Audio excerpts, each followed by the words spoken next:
siang Ibu. Waalaikumsalam, selamat siang Pina. Ini Bu, saya Elvi Patria, guru kelas 1C SD Negeri 032 Tembilahan. Hari ini saya bermaksud melakukan wawancara kepada Ibu Kepala Sekolah mengenai tugas saya demonstrasi kontekstual modul 3.1. Apakah Ibu bersedia? Bersedia, ada sudah nunggu. Alhamdulillah. Baik Bu, untuk mempersingkat waktu kita mulai saja. Yang ingin saya tanyakan seperti ini Bu, selama ini bagaimana Ibu dapat mengidentifikasi kasus-kasus yang merupakan dilema etika atau rujukan moral? Cara mengidentifikasi itu terkadang-kadang kan guru kan memang menyampaikan langsung dengan ibu, atau bisa juga dari guru-guru yang senior ada, atau dari penanggung-jawabnya. Nah, kemudian mengidentifikasi itu secara langsung, ada juga terkadang-kadang tidak secara langsung, mungkin dari si A, si B, ya.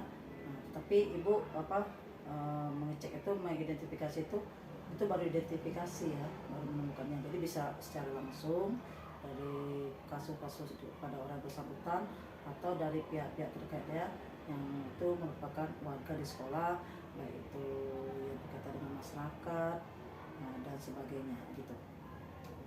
Baik. Kemudian selama ini bagaimana Ibu menjalankan pengambilan keputusan di sekolah kita, terutama untuk kasus-kasus di mana ada dua kepentingan yang sama-sama benar atau sama-sama mengandung nilai kebajikan? Ya, betul. Kadang-kadang kita dilematis ya. Contoh nih, satu sisi ada hal urgent di sekolah yang melaksanakan tugasnya, tapi satu sisi misalnya anaknya sakit harus dirawat di waktu itu kan sama-sama benar itu. Anak tanggung jawab dari guru tadi, anaknya sendiri, kemudian di sekolah juga ada. Nah, untuk yang seperti ini ibu memilahnya dulu tingkat keurgenannya. Kalau anaknya tidak segera dibawa ke rumah sakit, nah misalnya ya, kasus itu mungkin akan terjadi hal-hal yang fatal kepada anak dari guru tersebut. Sementara di sekolah ya, guru tadi sebelum mengantar anaknya, atau memang urgent harus mengantar anak dulu, dia bisa menghandlekan atau meminta tolong kepada guru yang piket, atau kebetulan ada guru yang jamnya kosong, yang mungkin satu jenjang kelas yang sama, atau kalau dia guru bidang studi pada guru bidang studi sama. Jadi tidak ada masalah yang tidak bisa diselesaikan. Yang penting kita lihat tingkat urgennya dulu, mana yang harus didahulukan. Dan ibu yakin ketika guru tadi mungkin sudah membawa anak ke dokter, udah dia akan kembali melaksanakan tugasnya. Sebab ketika kita berusaha untuk menghargai, empati pada orang lain, orang lain juga akan empati kepada kita. Kemudian Bu, langkah-langkahnya atau prosedurnya seperti apa yang biasanya Ibu lakukan selama ini? Oke.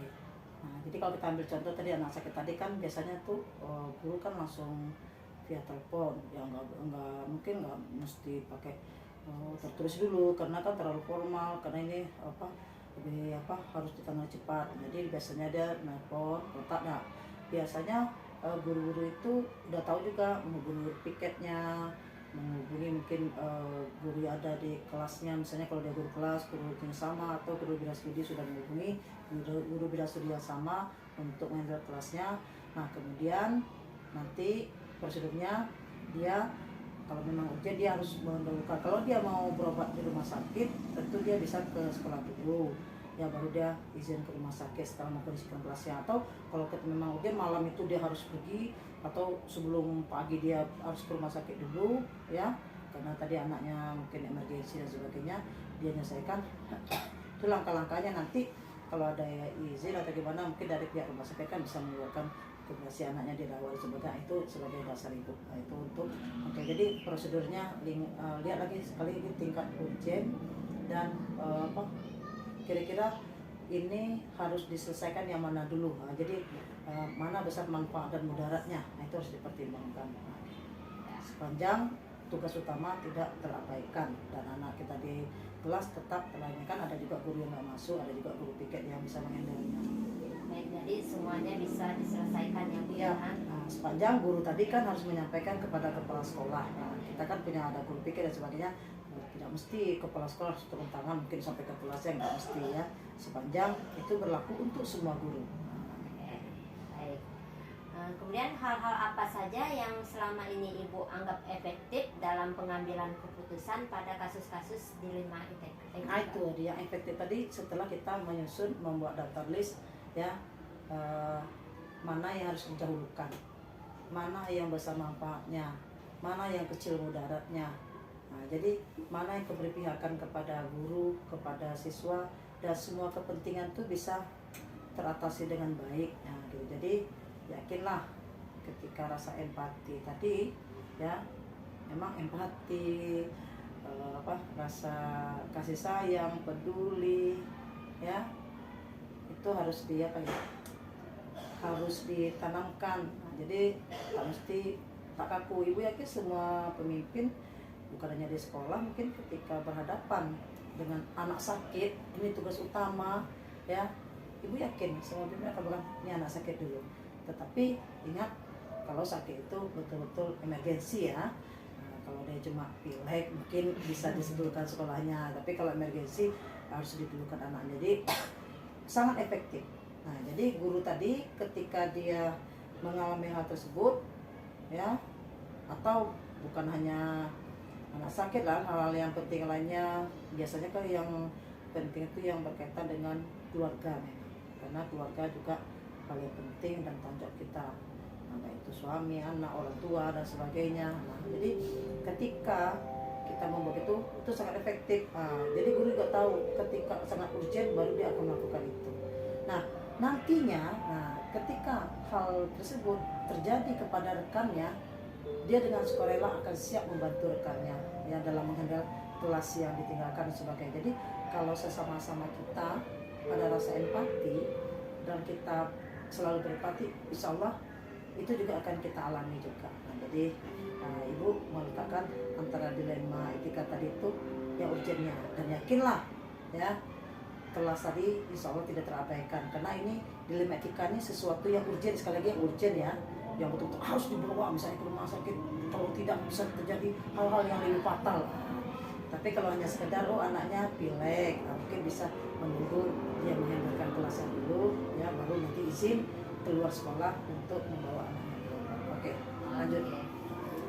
Hal-hal apa saja yang selama ini merupakan tantangan dalam pengambilan keputusan pada kasus-kasus dilema ITK? Nah, tantangannya dalam selamanya ketika tuh terkadang-kadang ada guru yang memahami ya, oh ya nih misalnya dia izin sekian hari ini memang harusnya ini bisa 2 hari, tetapi bisa mintanya sampai 3 hari gitu ya, dengan alasan bla bla bla bla bla bla. Nah, terus ada juga kadang-kadang tidak begitu urgent, dia juga minta izin ya. Nah, ya untuk kasus-kasus seperti ini beda dengan guru-guru yang memang mengedepankan tugas utamanya. Dia kalau ujian betul, penting betul, dia tetap harus mendahulukan kelasnya, siswanya. Tapi untuk guru yang memang dalam tanda petik punya hobi ya, menghadiri atau kegiatan-kegiatan yang tidak begitu penting di luar, nah dia akan membuat alasan begini.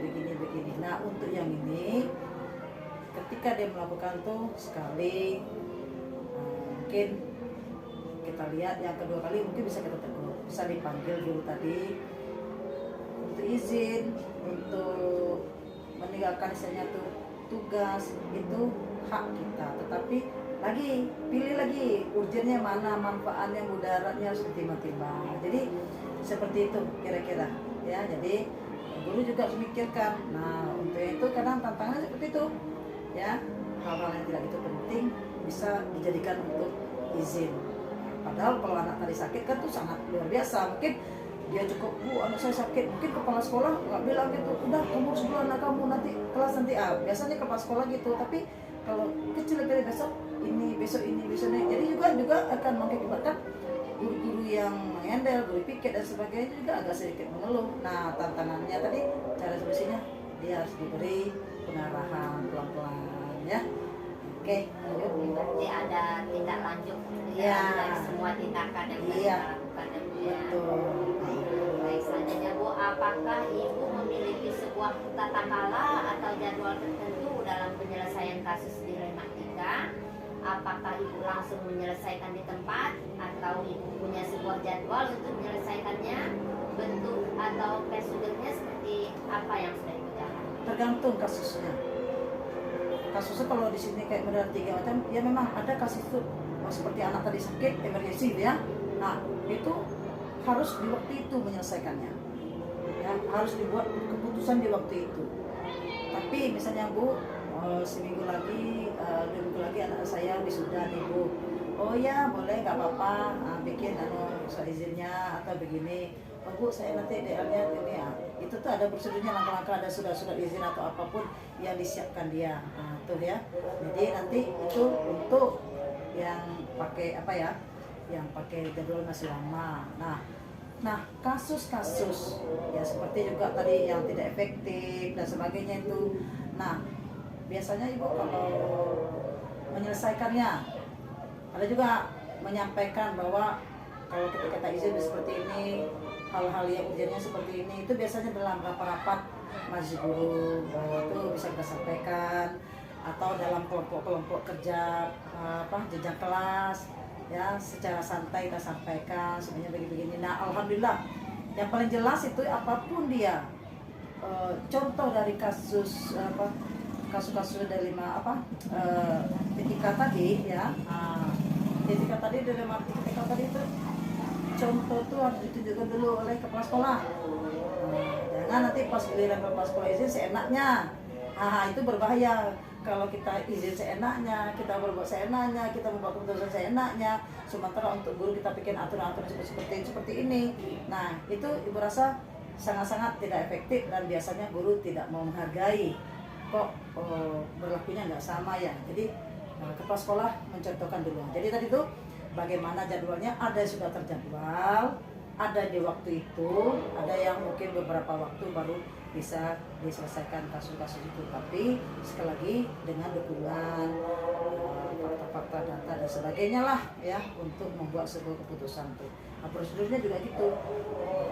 Karena prosedur itu juga bukan prosedurnya SOP, itu bukan tepat menentukan, memang aturan yang harus memang seperti itu. Jadi prosedurnya ya. Nah, jadi gitu kalau kita misalnya guru dia melakukan itu, contoh nih, dia terdesak tak bisa langsung terjun, dia ada pergi dulu misalnya, hal penting itu kan kita harus memberikan teguran tuh. Nah, itu juga jangan langsung main tegur-tegur itu, jadi harus kita cari bukti-bukti, fakta-fakta mungkin dari temannya, memang betul gini, betul begini gitu. Baru ketika kita memberikan kayak model nasihat, apalah namanya, advice lah untuk guru tadi ya, ketika benar itu kita memberikan bahwa ada sesuatu terus rilis urgennya dulu ya. Oke, lanjut. Berarti Ibu sudah punya tata kala dan jadwal yang tersusun tergantung ya. kasusnya ya. Tergantung Ibu kasusnya. juga jadi contoh, menjadikan diri Ibu Ya. sebagai contoh. Betul bagi sekali. ibu-ibu. Do no speak. Oke. Nah ini Bu, adakah seseorang atau faktor-faktor apa yang selama ini mempermudah atau membantu Ibu dalam pengambilan keputusan dalam kasus-kasus dilema etika? Banyak hal yang mempermudah Ibu di sekolah ini. Karena Ibu punya trik, moto kerja Ibu, jujurlah dalam ucapan dan tindakan. Jadi ini juga tertulis ya di sini. Jadi moto kerja Ibu tuh jujur dalam ucapan dan tindakan. Jadi guru juga gitu, kalau ada dilema gitu, dia jujur. Jadi kalau kita jujur, Ibu juga dalam menyelesaikannya juga nyaman. Tidak perlu berbelit-belit, tak perlu mencari investigasi ke sana ke sini tidak perlu. Karena biasanya dari guru tuh udah langsung, Bu tadi saya gini, Bu begini, Bu saya gini. Nah, udah selesai gitu. Jadi tidak perlu dia harus berbohong seperti ini, nggak perlu. Jadi kan memang sesuatu yang urgen di sekolah juga urgen, tapi dia tidak berbohong, tidak ada alasan kita untuk mempersulitnya. Dia jujur aja udah luar biasa ya. Nah, apalagi dia tahu bahwa ini urgen baru. Kalau dia seandainya tidak begitu penting, Ibu yakin dia tidak akan membuat seperti izin anak sakit atau meninggalkan kelas tidak ada yang tak urgent atau terus kalaulah dia terpaksa melakukan sesuatu yang memang sangat penting mendadak dan tak sempat beritahu ibu, kita sebagai kepala sekolah nggak lantas marah, kita tanya dulu ada apa, kenapa. Nah, walaupun itu bukan hal yang untuk dibenarkan, tetapi berikutnya diingatkan ya, kalau dia tidak bisa bersekolah kan bisa ada keluarganya, ada temannya dan sebagainya. Jadi itu tadi ya. Jadi faktor-faktor di sekolah nih semuanya memudahkan. Ditanya si A, nanti seperti ini. Di BC juga begitu, jawabannya sama. Ya karena itu tadi faktornya itu mata kerja ibu jujur. Jadi kalau udah jujur tuh nyaman, lurus semuanya, nggak berbelit-belit, nggak sampai ada investigasi kayak model tim detektif untuk menyelidikinya. Jadi itu, nah jadi keputusan yang ibu ambil itu pun jadi nyaman, ringan gitu. Ibu tuh, oh bu saya harus ini ya silahkan, gitu. Apalagi nanti didukung oleh temannya, ya bu biar kami bantu ini, ya silahkan. Dia kan semuanya lebih nyaman. Nanti pas ke orang lain dia juga akan begitu, oke? Nah, Wow, berarti ketika kita jujur bukan hanya menjadikan diri kita nyaman, tetapi orang lain juga nyaman. Dan orang juga akan terbiasa dengan kita. Oh ini kita harus jujur ya, supaya juga dalam memutuskan dilema etika itu kan benar dengan benar, ini penting kan kita harus membuat sebuah keputusan ya.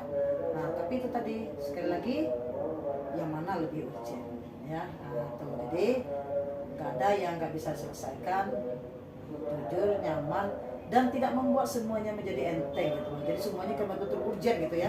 Nah jadi terus tidak meremehkan kerjaan kita sebagai guru. Itu tugas utama kita. Pertanyaan terakhir nih Ibu. Ya, silakan. Dari semua hal yang sudah Ibu sampaikan, pembelajaran apa yang dapat Ibu petik dari pengalaman-pengalaman Ibu dalam mengambil keputusan dilema etika? Oke, pengalaman. Yang jelas tadi, Ibu harus berikan contoh. Berikan contoh, terus setelah memberikan contoh, berempati. Ibu harus berempati kepada guru tersebut ya. Nah kemudian membuat keputusan yang membuat si A nyaman, si B nyaman misalnya, itu efeknya sangat besar. Nah jadi dia merasa diperhatikan, dia merasa dia dihargai, otomatis ini energi yang keluar itu nanti akan besar dalam dia melaksanakan tugas ya. Nah, sebab di dunia ini nggak bisa ada anak tidak anak kandung, tugas keluarga, anak dan sebagainya. Nah, namun jangan sampai hal-hal yang kecil itu jadikan alasan. Jangan sampai alasannya saya pulang dulu bu, kenapa itu suami saya tak bisa makan nasi dingin, itu tuh bukan alasan. Itu memang penting keluarga, tapi itu bukan alasan, itu bisa dihandle dengan hal-hal yang lain. Tapi Mas Ibu tadi dalam tanda petik yang betul-betul urgent. Nah, seperti anak sakit tadi ya, atau tiba-tiba sedang ngajar dengan berita ada orang tua sedang jatuh sakit atau pingsan atau ke rumah sakit. Itu hal penting. Nah, itu jadi itu tadi. Jadi rasa empati, terus jujur, jadilah role, jadilah contoh ya kepada guru. Nah kemudian kerjasama terhadap guru sama-sama guru ya, rasa kekeluargaan, itu yang bisa dipetik ya hikmahnya dalam mengambil keputusan yang menurut Ibu karena keputusan yang baik itu diambil pada saat dan waktu ya, dalam kondisi yang tepat. Itu baru yang kita pilih. Jadi beda-beda dalam setiap kasus ya dalam mengambil keputusannya. Itu saya. Oke. Pembicaraan kita sangat menarik Bu, banyak hal yang bisa saya dapatkan dari Ibu, terutama dalam cara-cara Ibu memecahkan kasus-kasus yang berhubungan dilema etika ini. Yang saya dapatkan dari Ibu, ternyata kita harus mempunyai sikap jujur, dan kita juga harus mempunyai empati, dan kita juga harus bisa menjadi contoh bagi seluruh warga sekolah. Itu kita juga harus bisa membuat list atau urgent mana yang lebih penting ya.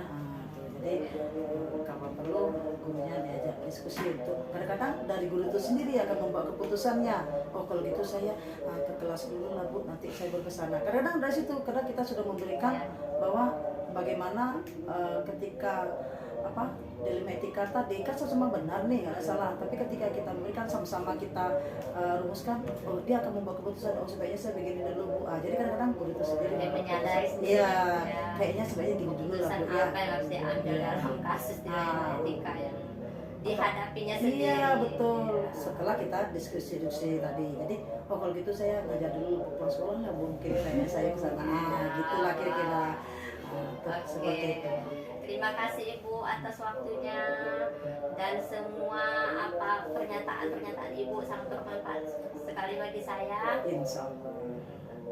Nah, semoga apa yang dilakukan mungkin bisa dikembangkan ya. Ini yang melakukan ini ketika pengalaman di sekolah mungkin bisa diperbanyak dengan regulasi dan teori yang ada ya. Mungkin nanti suatu saat Pina jadi kepala sekolah, mudah-mudahan bisa jadi kepala sekolah atau pemimpinnya bijaksana. Insya Allah, insya Allah. Terima kasih Ibu Ya, sama-sama. waktunya. Wabillahi taufiq wal hidayah. Wassalamualaikum warahmatullahi wabarakatuh. Nah, sukses selalu. Amin. Salam CGP. Semangat.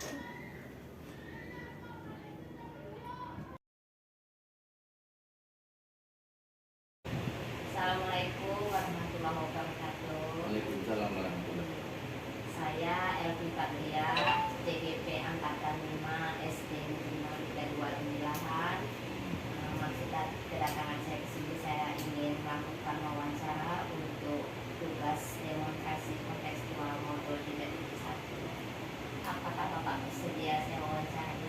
Insyaallah.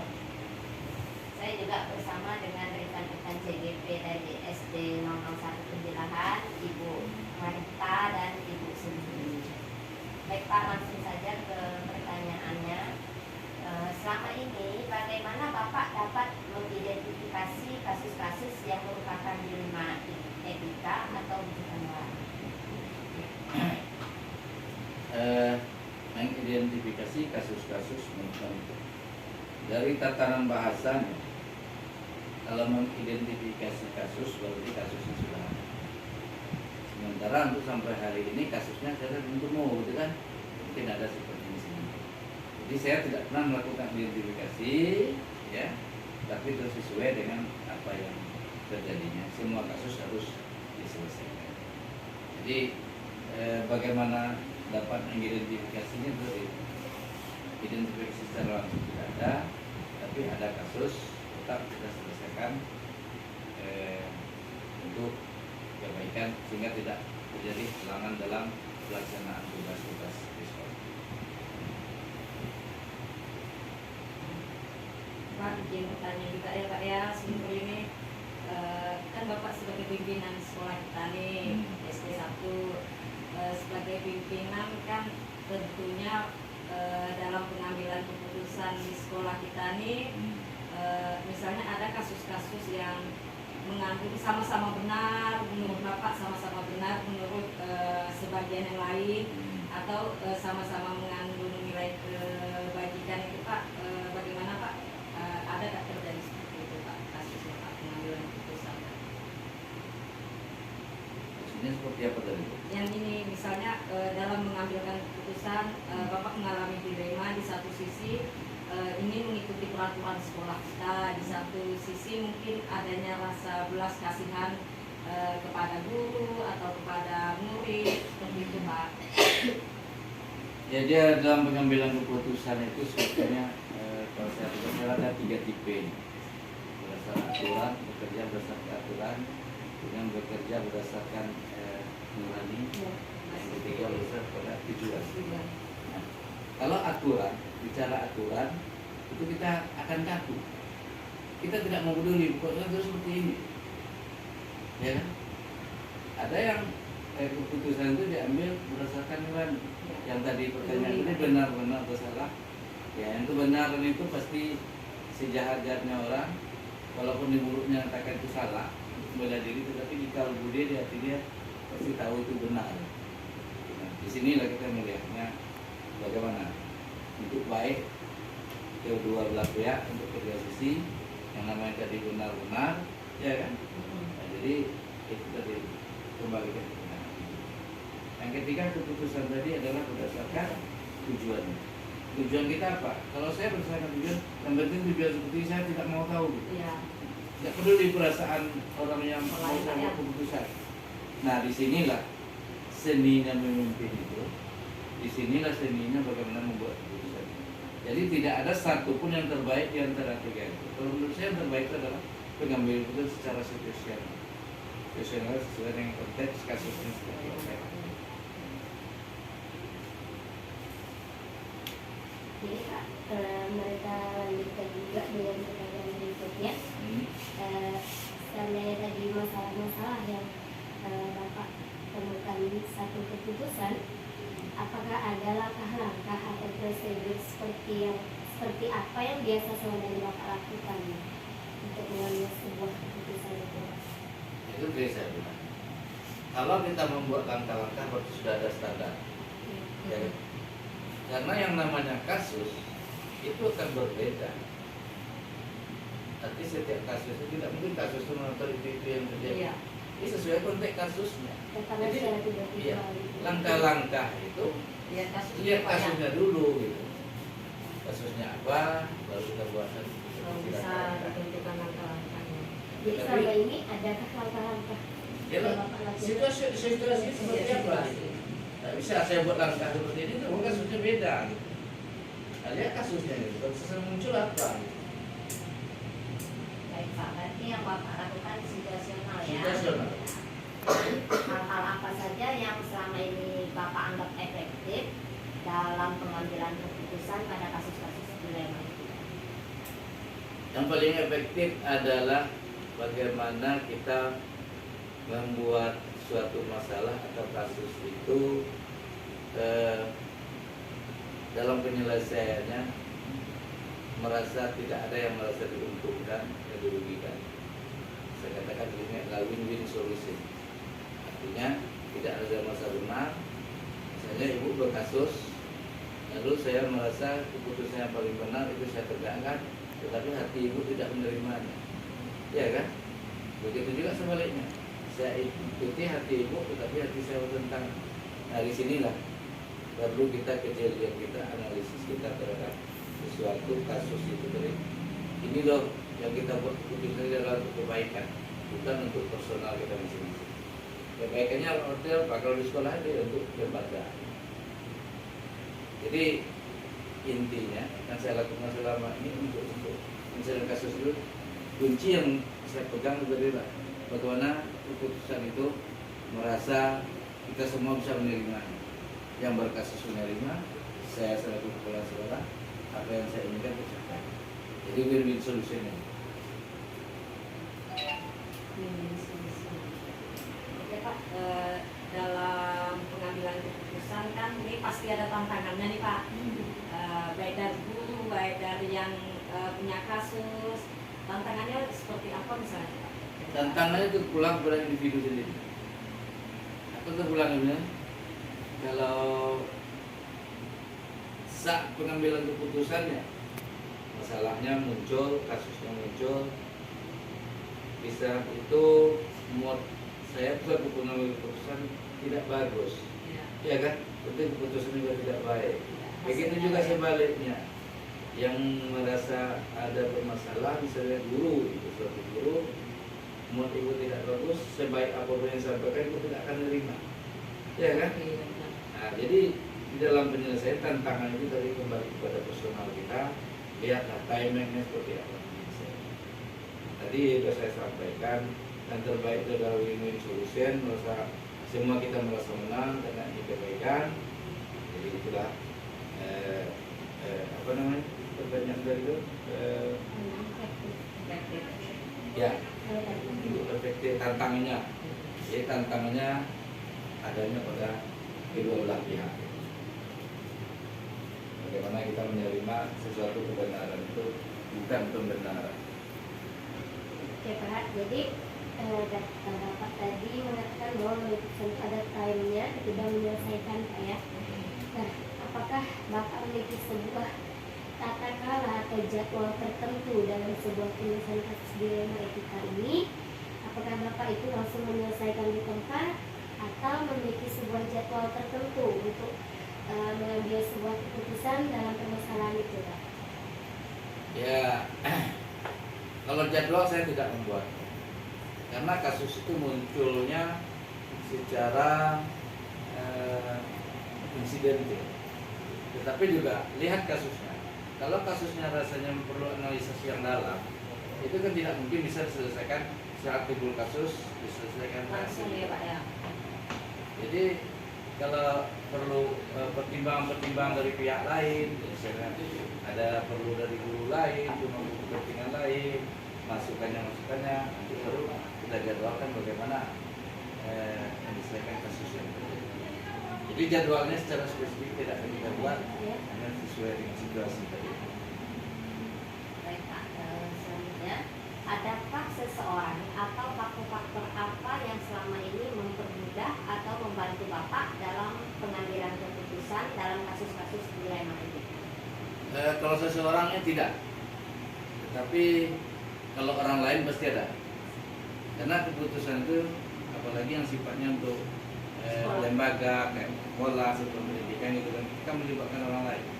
Itu yang pengambilan keputusan saya tetap, misalnya ada kasus atau masalah, saya akan minta pertimbangan dari rekan-rekan guru yang lain, bagaimana dengan hal ini, walaupun tidak secara formal, ya sebelum ada penyelesaiannya juga dipikiran kalau begini seperti apa. Jadi dari masukan-masukan rekan-rekan guru, majelis guru yang lainnya, itu gambaran itulah nanti saya akan pertimbangkan ya, itu keputusan apa yang akan terjadi. Sebetulnya dalam pengambilan keputusan diam aja pun itu sudah suatu keputusan, ya kan? Dengan diam aja itu juga keputusan. Tetapi ini kan yang dimaksud keputusan ini ada tindakan yang untuk mengatasi permasalahannya.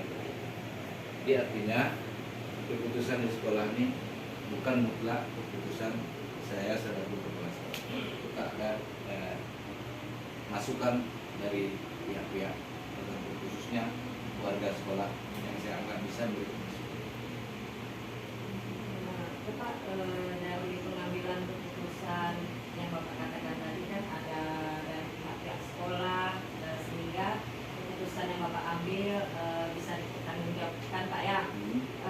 Dari pengalaman ini Pak, pengalaman pengambilan keputusan ini pembelajaran apa yang bisa diambil hikmahnya lah Pak? Semua yang terjadi itu pasti ada hikmah. Misalnya kasus ini, kita tidak juga bisa menyalahkan, oh kasus itu dari situ. Tetapi Tuhan itu menciptakan sesuatu itu yang kita tidak tahu, mungkin sesuatu yang tidak kita sukai, tetapi kita tidak tahu hikmah apa di balik. Nah, belajar dari itu pengalaman saya selama jadi guru sekolah, kasus-kasus yang terjadi semuanya kita ada hikmah. Hikmahnya ya untuk saya sendiri juga bisa untuk sebagai introspeksi diri, ya gimana letak salah kita. Jadi intinya di sana tadi saya balikkan kepada jawaban yang di atasnya, kita harus tahu mana yang kebenaran, mana yang pembenaran. Kalau kebenaran itu mutlak semua orang akan mengakui. Tapi kalau pembenaran, mungkin saya merasa benar itu hanya pembenaran, belum tentu kebenaran. Tapi yang harus kita tegakkan di dalam menyelesaikan masalah itu adalah kebenaran, bukan pembenaran. Itu hikmahnya juga. Baik Pak, berarti sudah tuntas dari pertanyaan-pertanyaan kasus pengambilan keputusan mengenai dilema etika. Mungkin cukup ya